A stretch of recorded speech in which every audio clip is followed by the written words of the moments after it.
ثم جعلناك على شريعة من الأمر فاتبعها ولا تتبع أهواء الذين لا يعلمون.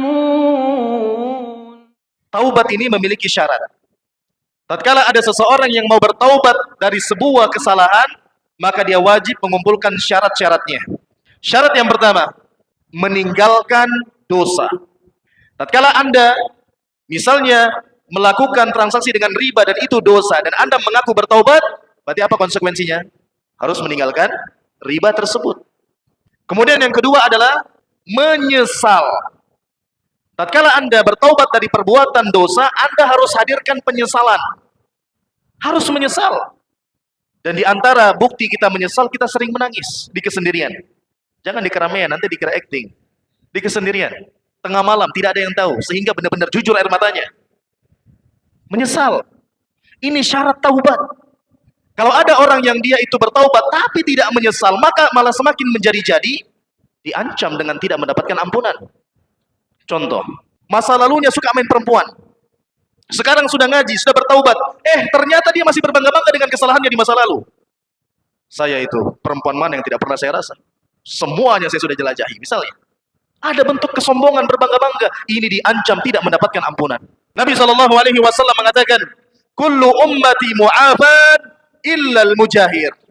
Setiap umatku mendapatkan jaminan ampunan, kecuali orang-orang yang mujahir, yang terang-terangan.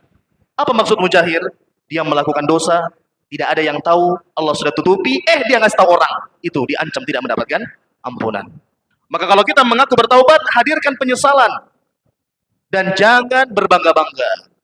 Kemudian yang ketiga, tatkala seorang itu bertaubat, dia harus bertekad kuat dalam hatinya untuk tidak akan mengulangi lagi tatkala dia bertaubat.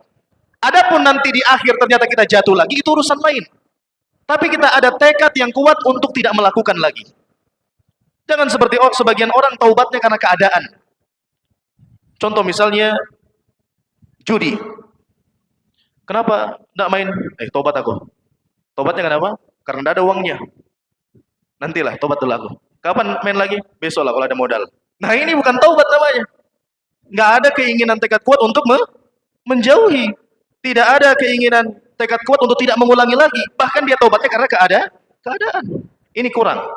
Maka tatkala seseorang itu mengaku bertaubat, maka dia harus hadirkan azam, tekad yang kuat untuk tidak mengulangi lagi.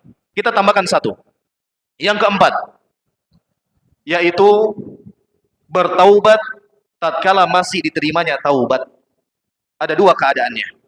Yang pertama, sebelum matahari terbit dari barat, dan yang kedua, sebelum nyawa sampai kerongkongan. Sebelum sakaratul maut datang. Jadi Allah selamanya akan menerima taubat sampai dua keadaan tersebut. Kalau sudah matahari terbit dari barat, pintu taubat ditutup.